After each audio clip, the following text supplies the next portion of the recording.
رات کو چہرے پہ نقاب ڈال کے نا تو مسجد کی گلیاں گھوم رہے تھے عمر فاروق، مدینے کی گلیاں گھوم رہے تھے۔ ایک دو گلیاں رہ گئیں تو فجر کا وقت ہو گیا، تو حضرت عمر اپنے غلام سے کہنے لگے نماز پڑھ لیتے ہیں اور باقی دو گلیاں بعد میں گھوم لیں گے۔ حضرت عمر نے امامت کرائی تو نقاب اسی طرح چہرے پہ۔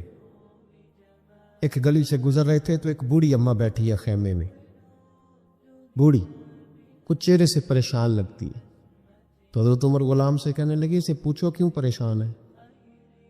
ہمارا تو اپنا ابا پریشان رہتا ہے، ہم پوچھتے نہیں، ہم نہیں پوچھتے۔ ہماری اپنی اماں روتی رہتی ہے کہ چلو 2 گھڑیاں رات کو آ کے بیٹھے گا میرے پاس، لیکن وہ آتا ہے 2 درجن کنوں لے کے اور سیدھا اپنے کمرے میں جاتا ہے اور بیگم صاحبہ سے کہتا ہے کہ یہ 6 اماں کو بھی دے آؤں، اس نے کون سا کھانے ہیں؟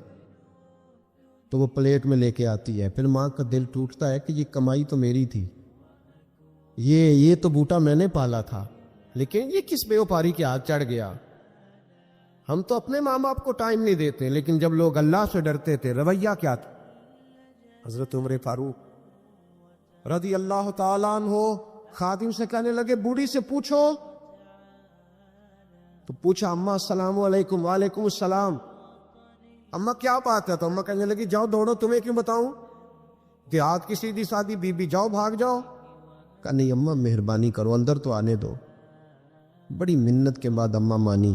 عمر فاروق عام آدمی نہیں جس سے دنیا کامتی ہے۔ حضرت عمر اندر گئے، اماں کیوں پریشان ہو؟ تو اماں کہنے لگی تمہیں کیوں بتاؤں، میرا اپنا دکھ ہے، چل اماں بتا دے، تیری مہربانی۔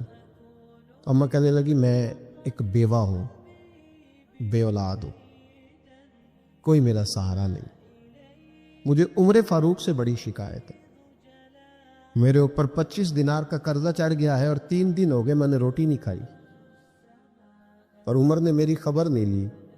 حضرت عمر کو پتہ چل گیا اللہ وارث ہے، اس کا کوئی 2 4 10 ہزار ووٹ کوئی نہیں، ایک کو نیکے سے 6 مربے نہیں لے کے آئی، ایک اکیلی تنہا۔ اور بھائی جب اللہ کا خوف ہوتا ہے تو پھر انسان ان غریبوں کو بھی مناتا ہے، پھر ریڑھی والے کی بھی اہمیت بڑھ جاتی، پھر رکشے والے کی قدر بھی بڑھ جاتی۔ حضرت عمر فاروق رضی اللہ تعالیٰ عنہ کہنے لگے اماں عمر سے شکوہ ہے؟ کہاں؟ جناب عمر کہتے ہیں میں نے ایک جملہ کہا تو اماں نے تو مجھے لاجواب کر دیا۔ میں نے کہا اماں عمر کو کیا پتا کہ تو بھوکی ہے اور مقروض ہے، اسے کیا خبر؟ تو اماں کہنے لگی کیا کہا تم نے؟ عمر کو خبر نہیں، اسے پتا نہیں؟ تو عمر سے کہو نا چھوڑ دے حکومت، اس کے حوالے کرے جو خبر رکھ سکتا ہے، کیوں بیٹھا ہے پھر؟ ہمارے حکمران کہتے ابھی میں صدمے میں ہوں، نکلوں گا تو بات کروں گا، نہ ادھر ادھر کی تو بات کر، یہ بتا کہ قافلہ کیوں لٹا، مجھے رہزنوں سے غرض نہیں، تیری رہبری کا سوال ہے، ہاں تجھے جواب دینا پڑے گا۔ حضرت سیدنا عمر فاروق رضی اللہ تعالیٰ عنہ سے اماں کہنے لگی نہیں خبر رکھ سکتا تو حکومت کیوں کرتا ہے، چھوڑتا کیوں نہیں؟ تو حضرت عمر کہتے ہیں میں کانپنے لگا، دوڑے گئے جناب عمر۔ میں نے کہا اس اماں کا 6000 ووٹ نہیں کہ اس کی قدر کی جائے، یہ اماں کوئی بہت آکسفورڈ یونیورسٹی کی ڈگری ہولڈر نہیں کہ اس کی بات مانی جائے کہ لاوارث اور بیوہ بی بی۔ عمر دوڑے گئے، گھر سے اناج کا تھیلا کندھے پہ رکھا، 25 دینار بھی لیے، پکا پکایا کھانا بھی لیا۔ خادم کہنے لگا حضور مجھے دے دے میں اٹھا لیتا ہوں۔ تو حضرت عمر فرمانے لگے چل وعدہ کر قیامت کے دن بھی میرا بوجھ اٹھائے گا؟ کہنے لگا جی نہیں وہاں نہیں اٹھا سکتا۔ فرمایا پھر آج بھی نہ اٹھا، مجھے ہی اٹھانے دے، یہ میرا بوجھ ہے تو مجھے ہی۔ اماں کے سامنے 25 دینار بھی رکھے، پھر اماں کو حضرت فاروق اعظم نے 2 مہینے کا راشن بھی دیا، پھر پکا پکایا کھانا بھی دیا۔ معمولی آدمی کی بات نہیں کر رہا، 24 لاکھ مربع میل کا حکمران۔ حضرت عمر مدینے میں بیٹھ کے کبھی للکار دیں تو کیسر و کسریٰ کی ٹانگیں کانپے۔ جناب عمر فاروق رضی اللہ کھانا کھلا کے اماں چارپائی پہ تھی تو عمر نیچے بیٹھ گئے، کہنے لگے اماں چل عمر کو معاف کر دے، چل جانے دے، کوئی عرض نہیں، بیچارے کو پتہ نہیں چلا۔ تو اماں کہنے لگی تو نے پھر عمر کا ذکر چھیڑ دیا۔ بیٹے میرے گھاؤ بڑے گہرے ہیں، میرے زخم بڑے سخت ہیں، کلیجہ پھٹے تو تجھے دکھاؤں کتنی تکلیف میں ہوں، میں تو پکا ہوا پھال ہوں، کسی وقت بھی دنیا سے چلی جاؤں گی، میں نے عمر کو معاف نہیں کرنا. جب میں قبر میں جاؤں گی نا، نبی کریم علیہ السلام آئیں گے تو میں عمر کی شکایت کروں گی. میں کہوں گی حضور اس سے پوچھئے یا رسول اللہ، بیوہ اور بوڑھی کا خیال ہی نہیں کیا؟ تو آپ کے غلام کہتے ہیں میں نے عمر کو کبھی اتنا روتے نہیں دیکھا جتنا آج روئے. کہنے لگے اماں عمر کو میں جانتا ہوں وہ کمزور ہے، یہ شکایت نہ لگانا، وہ کمزور ہے، مقابلہ نہیں کر سکے گا، یہ شکایت نہ لگانا، چل معاف کر دے. تو اماں کہنے لگی اچھا تو مجھے کچھ اچھا لگتا ہے، جا تیری خاطر عمر کو معاف کیا، تو پیارا لگا ہے، جا معاف کیا، تیری خاطر معاف کیا، تیری خاطر عمر کو معاف کیا. حضرت عمر فاروق کہنے لگے مجھے لکھ کے دو. کون اتنے جتن کرتا ہے؟ کون؟ کسی سے کہنا جا اپنی اماں کو منا لے، تو کہتے ہیں نہیں میری غلطی کوئی نہیں، تو مناؤ کس بات پہ؟ ہمیں تو 20 دلیلیں آتی ہیں. جا ابا کے پیر پکڑ لے. پتہ ہے نبی پاک علیہ السلام نے فرمایا جس کا باپ راضی ہوگا اسی کا اللہ راضی ہوگا، اور جس کا باپ ناراض ہوگا وہ سارا دن وظیفے پڑھے، اس کا اللہ راضی. یہ ابو داؤد شریف کی حدیث ہے. نا جی بڑی مہربانی، پیسے نہ لائیے گا آپ. اب بات سنیں، وہ بھی میں سمیٹنے کی طرف آ رہا ہوں، ختم کر رہا ہوں، آپ میری بات پہ توجہ رکھ. عزیز بھائی، نبی کریم صلی اللہ تعالی علیہ وسلم نے جو اپنے غلاموں کی تربیت کی، تو حضرت عمر فاروق کہنے لگے لکھ کے دو، لکھ دو. تو اماں کہنے لگی آپ لکھیں میں سائن کر دیتی ہوں، آپ لکھ دیں میں سائن کرتی ہوں. حضرت عمر نے لکھا فلاں بنت فلاں کو عمر سے شکایت تھی، پھر انہوں نے عمر کو معاف کر دیا. اماں سائن کرنے ہی لگی تھی کہ مولا علی شیر خدا آ گئے، حضرت عبداللہ ابن مسعود آ گئے. اوہو عمر یہاں بیٹھے ہوئے ہو، میں سارے مدینے میں تلاش کر رہا تھا، یہاں بیٹھے ہو، وہ کچھ لوگ ملنے آئے، نکلو. اماں نے سنا کہ یہ عمر تھے تو اماں اٹھ کے کھڑی ہو گئی. آئے ہائے عمر تھے، آپ عمر تھے؟ تو جناب عمر کہنے لگے اماں تو نے جو کہا ٹھیک کہا، لیکن اپنے وعدے پہ قائم رہ، یہ ذرا سائن کر دے. اماں نے سائن کیے تو حضرت عمر فاروق فرمانے لگے علی آ گئے ہو تو بطور گواہ تم بھی دستخط کر دو. عبداللہ ابن مسعود تم بھی بطور گواہ جب سائن ہوئے تو جناب عمر نے رکا لپیٹا اور مولا علی شیر خدا سے فرمانے لگے علی یہ رکھ لو، مجھے لگتا ہے میں تم سے پہلے دنیا سے جاؤں گا، اور جب میں پردہ کر جاؤں نا تو یہ رکا میرے کفن میں رکھ دینا.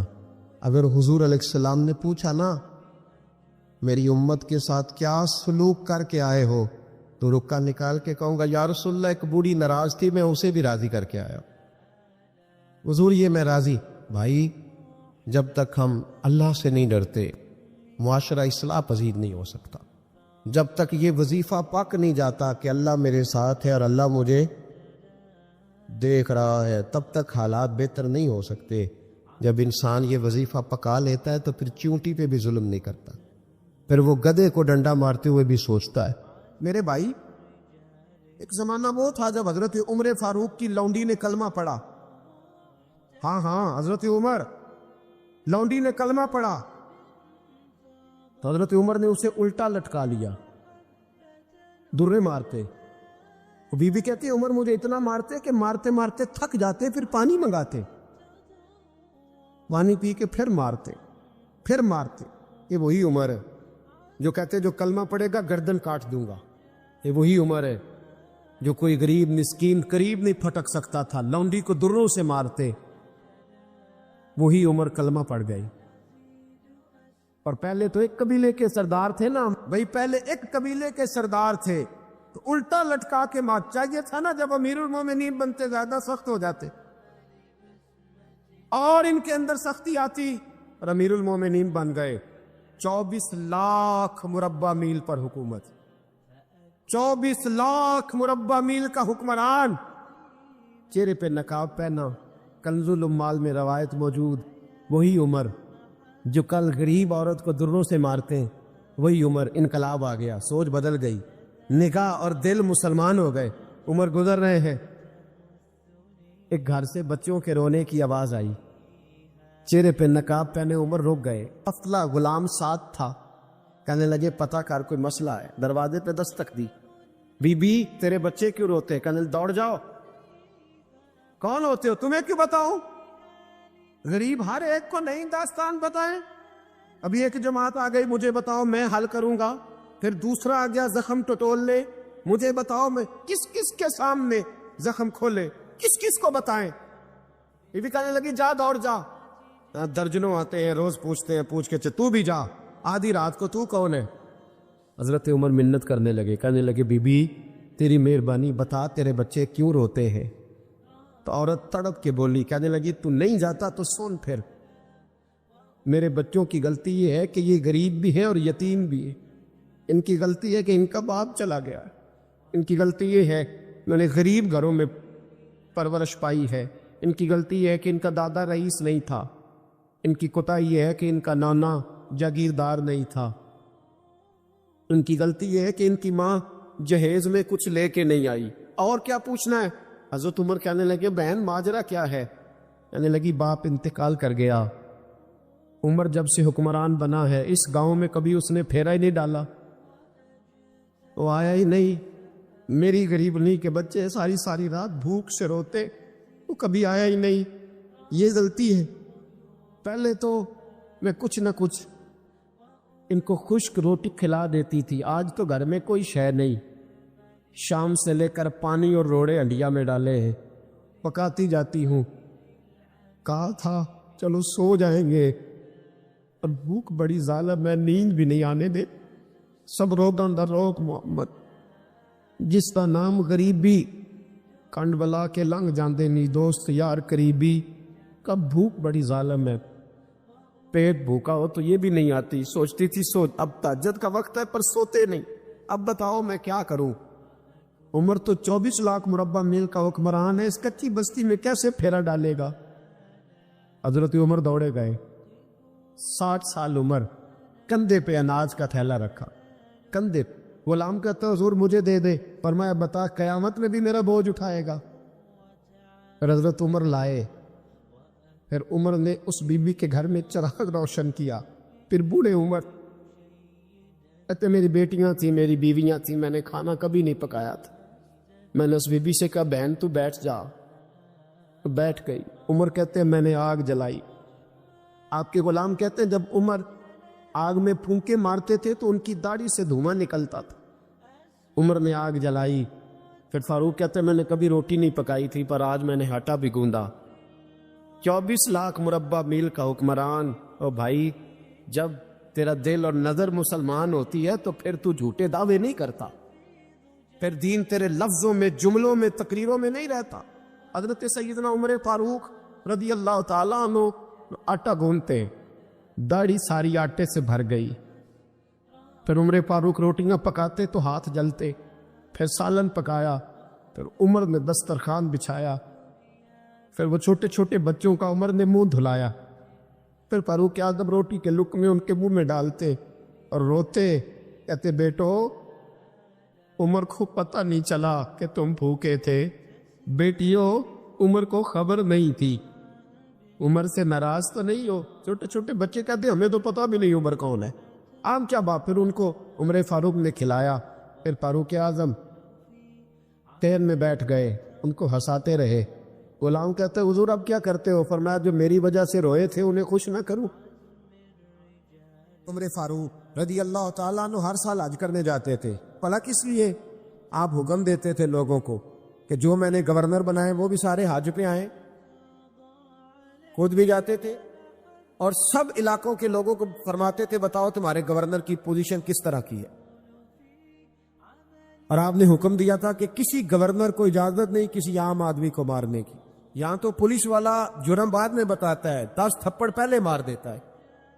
اور میں آپ کو کیا بتاؤں، یہاں تو حال یہ ہے کہ مولانا نے اذان پڑھ لی سپیکر کے، 3 سپیکروں میں اذان دے لی. اس کو پتہ نہیں تھا تو اس کو تھانے بلا لیا. آپ کو پتہ نہیں قانون کی پابندی کرنی ہے تو جو ساری رات ڈیک چلاتا رہا، مہندی کے موقع پر ناچ گانا ہوتا رہا، وہاں نہیں قانون یاد آیا؟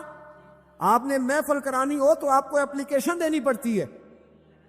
یہ جس درس کے لیے آپ یہاں بیٹھے ہیں نا، 1 مہینہ پہلے ہم درخواست دیتے ہیں اور میرے دوست 10 دفعہ جا کے دفتروں کے چکر لگاتے ہیں، ادھر جاؤ پھر ادھر جاؤ پھر ادھر جاؤ.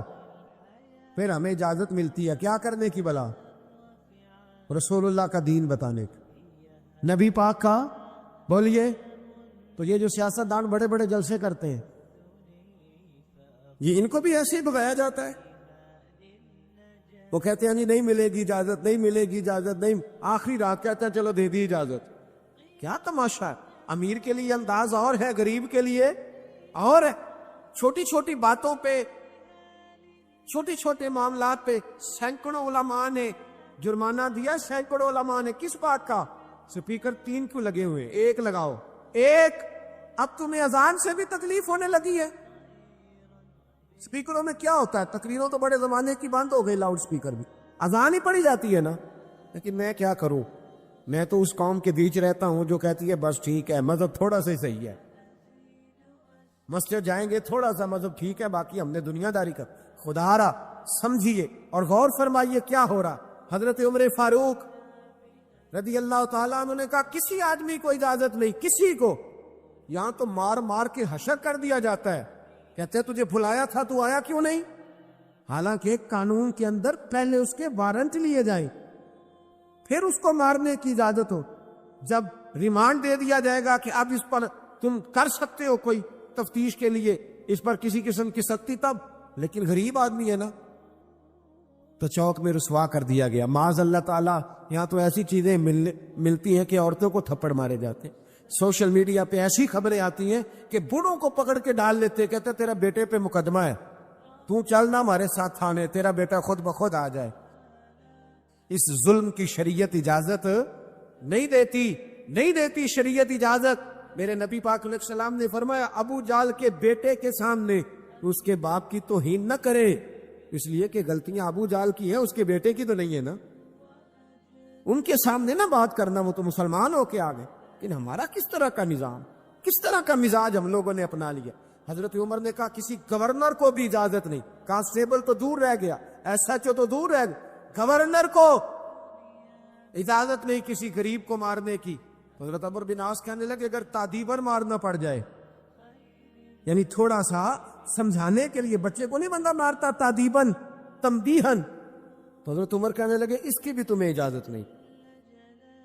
حضرت عمر فاروق رضی اللہ تعالیٰ عنہ حج کے بعد بیٹھے تھے، مسجد الحرام سے باہر نکل کے مینا کے قریب ڈیرا لگایا کرتے تھے.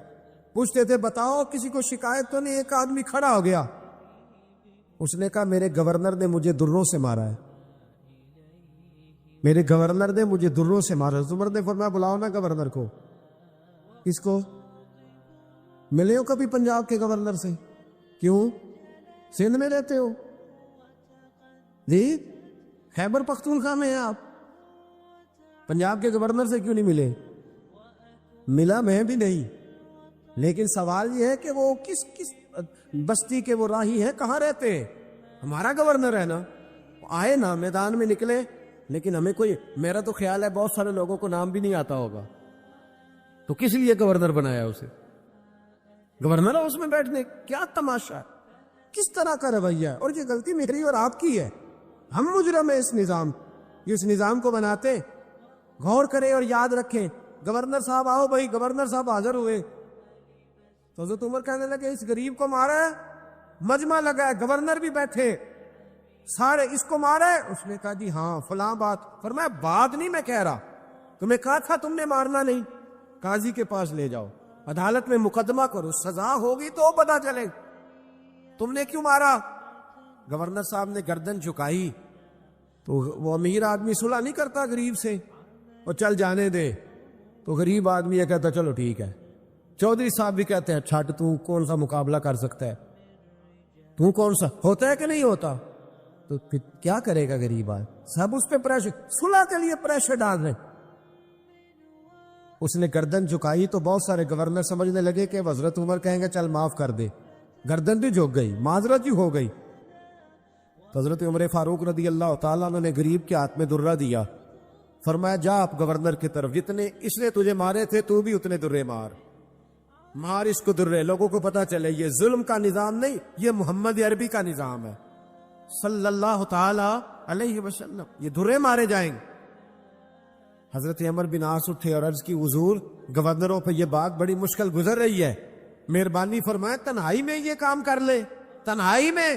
تو تاریخی جملہ کا حضرت عمر نے فرمایا جب غریب کو مار پڑی تھی تو اس پر گرا نہیں گزری تھی، اس کی کوئی عزت نہیں تھی، عزت صرف گورنر کی ہوتی ہے۔ ان سے جب لوگ کہتے عمر تیری بڑی بات ہے تو عمر رو پڑتے، کہتے میں تو اونٹ چرانے والے باپ کا بیٹا ہوں، میں تو اونٹ چرانے والے باپ کا بیٹا، اونٹ چرا۔ اس سے آگے عمر گئے ہی نہیں ساری زندگی، اس سے آگے لفظ ہی نہیں ادا کی۔ اور میں تو بھائی اونٹ چرانے والا، میرا باپ تو اونٹ چرایا کرتا تھا، 10 اونٹ تھے، میری ڈیوٹی ہوتی تھی، سنبھالے نہیں جاتے تھے، ابا ڈنڈوں سے مارتا تھا۔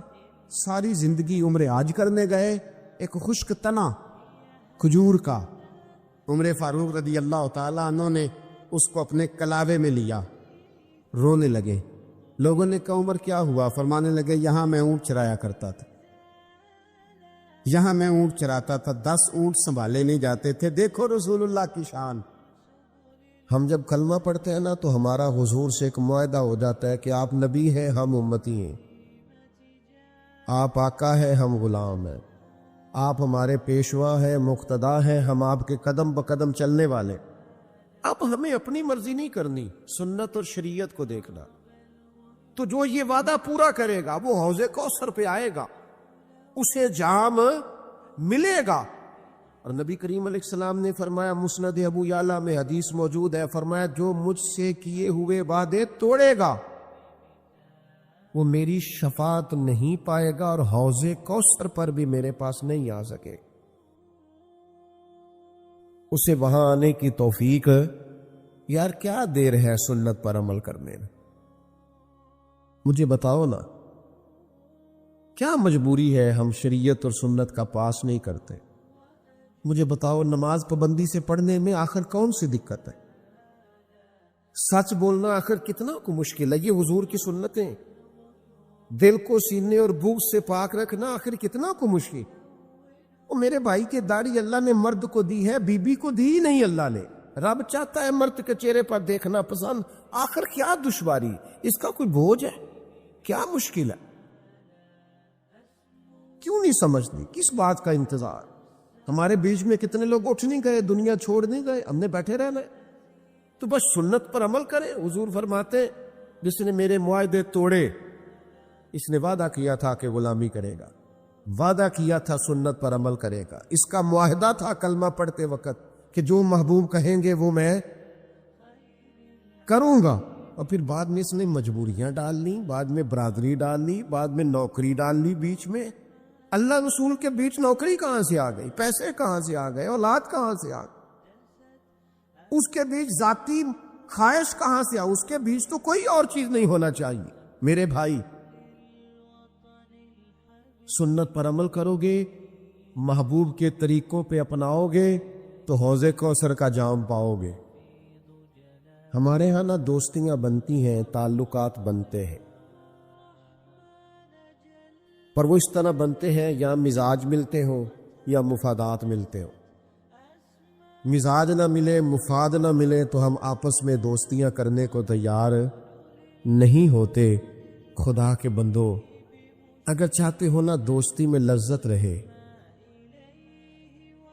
بھائی چارے میں حسن رہے، پیر مرید کے رشتے میں ہمیشہ روحانیت برقرار رہے، استاد شاگرد کا رشتہ ہمیشہ معتبر رہے، مضبوط رہے، تو اس کا ایک ہی ہاتھ ہے، اس رشتے کی بنیاد اللہ کی رضا بناؤ۔ اس میں کوئی ذرا برابر بھی دنیاوی منفعت نہ ہو، ذرا سا بھی لالچ نہ ہو، اس کو تجارت نہ بنائے، محض اللہ کی رضا کے۔ یہ کر کے تو دیکھے آپ محسوس کریں گے کہ میرا وجود پھولوں کی طرح ہلکا پھلکا ہو گیا، فقط اللہ کی رضا کے۔ ہمارے ہاں تعلقات بنتے ہیں، لیکن کہہ چکا ہوں یا مزاج ملتے ہوں یا مفاد ملتے ہوں، اگر نہ ملے تو ہم تعلقات کو چلانے کو تیار نہیں ہوتے۔ میرے نبی پاک علیہ الصلوۃ والسلام نے ارشاد فرمایا، کنز الاموال میں حدیث موجود ہے، حضور فرماتے ہیں میرے حوض کوثر پر سب سے پہلے وہ لوگ آئیں گے جو ایک دوسرے سے اللہ کی رضا کے لیے محبت کرنے والے ہوں۔ سب سے پہلے انہیں جام ملے گا، یہ بتانا نہ کسی کو، لیکن اپنے دل سے پوچھ لینا ہے صحیح کسی سے اللہ کی رضا کے لیے محبت؟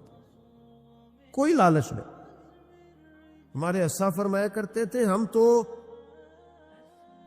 کسی سے اس بات کا بھی وہ درویش تھے نا ایک، تو انہوں نے اپنے مرشد سے کہا ایک نظر ہی ڈال دیں، تو فرمانے لگے تو نے تو کہا تھا کہ تو کبھی سوال ہی نہیں کرے گا، پوری نظر کا ہی سوال کر دیا تو۔ اتنا بھی لالچ منع ہے، اتنا بھی بوجھ منع۔ جب آپ نے محض اللہ کے لیے پیار کیا تو مسکرا دے تب بھی ٹھیک ہے، ناراض ہو جائے تب بھی ٹھیک ہے، آ جائے تب بھی ٹھیک ہے، منع کر دے، وہ جس حال میں پھر رہے، کیونکہ ہماری محبت اس لیے نہیں کہ میری بات مانے گا تو محبت ہے، اس لیے نہیں کہ میرے ساتھ ٹھیک چلے گا تو محبت ہے، میرے طرف آئے جائے، محبت تو اللہ کی رضا کے لیے۔ تو جب اللہ کے لیے محبت ہے تو پھر اس میں ذرا سا بھی کہیں کوئی شائبہ اپنی مرضی کا نہیں ہونا چاہیے۔ فرمایا تو محض اللہ کے لیے اگر کسی سے محبت کرتا ہے تو سب سے پہلے کوثر کا جام، تو سب پیچھے تعریف سن لی یہ ساری کوثر دی،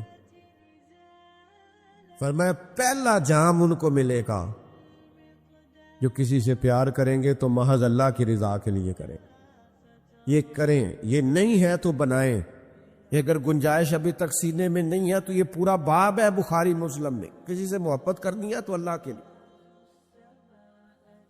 کسی سے نفرت کرنی ہے تو اللہ کے لیے، اپنی ذات کا بیچ میں سے سارا معاملہ ختم کر دے۔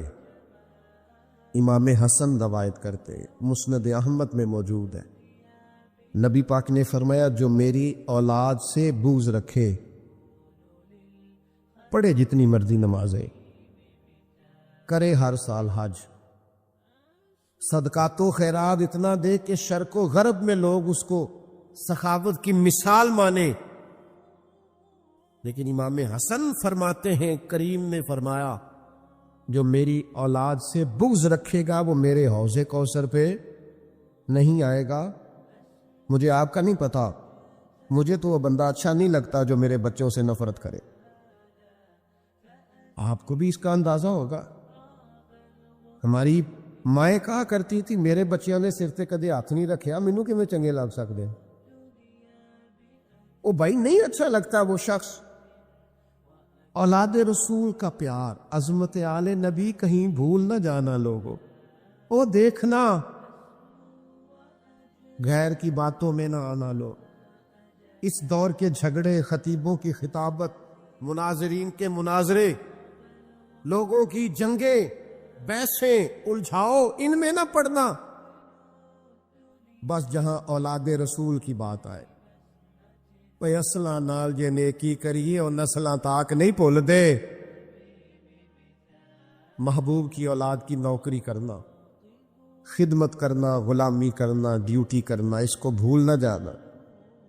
حسن پاک ہوں، حسین پاک ہوں، چاروں شہزادیاں ہوں، ان کی اولادیں، سیدنا امام زین العابدین، امام جعفر صادق، امام باقر، حضور کی نسل کا ہر صحیح العقیدہ شخص، اس کا اکرام کر۔ اعلیٰ حضرت فرماتے ہیں جب تک اس کی گمراہی کفر تک نہ پہنچ جائے اس کی تکریم کرو۔ یہ حضور کی اولاد ہے، تیری نسل پاک میں ہے بچہ بچہ نور کا، تو ہے عین نور تیرا سب گھرانہ نور کا۔ یہ اپنے ذہن میں بٹھائیں بات، اس کو جگہ دیں، یہ خطابت نہیں، یہ کوئی محرم کا خطبہ جمعہ کا عنوان نہیں، یہ ایمان ہے، ایمان کے تقاضے کو سمجھیں۔ امام طبرانی حدیث لائے ہیں، نبی کریم علیہ الصلوۃ والسلام نے فرمایا میں تمہاری بھلائی کے لیے حوض کوثر پر پہلے سے موجود ہوں گا۔ حضور فرماتے ہیں جو حوض کوثر پہ آ گیا وہ کامیاب ہو گیا۔ باقی تسی اناب صاف کر لینا ہے سارا، قربان پچھانن والے آ تو گل جان گئے، گل کھول دے، گل کھول دے۔ فرمایا جو آ گیا وہ کامیاب، میں نہیں تمہیں دسنا کہ ان صاحب ہونا ہے کہ نہیں ہونا۔ اتوں جام پین تو بعد ان پل سرات لگنی ہے کہ بھائی اتنے لفظ حضور نے کہے جو آ گیا وہ کامیاب، مانا کیا ہے؟ تو کسی طریقے سے حوض کوثر تک پہنچ جا، تو بس اس سبیل کا، اس لنگر کا پانی پی جو محبوب دستے مبارک سے پلاتے۔ تو ایک دفعہ نہ وہاں سے پی، حضور فرماتے ہیں تیری صدیوں کی پیاس بھی بجھے گی، دوبارہ کبھی پیاس بھی نہیں لگے گی، اور تو آ جا بس۔ اگر تو پا مصطفیٰ برساں خیش را کے دی ہما اوس، اقبال کہتے ہیں اپنے آپ کو گھسیٹ کے نا مدینے والے کے قدموں تک لے جا، یہی سارا دین ہے بھائی۔ یہاں پہنچ گیا دین تک، کل دین تک تو آ گیا۔ فرماتے ہیں تو حوض کوثر تک آ جانا اور پھر جام پی لینا اور پھر تو کامیاب ہے۔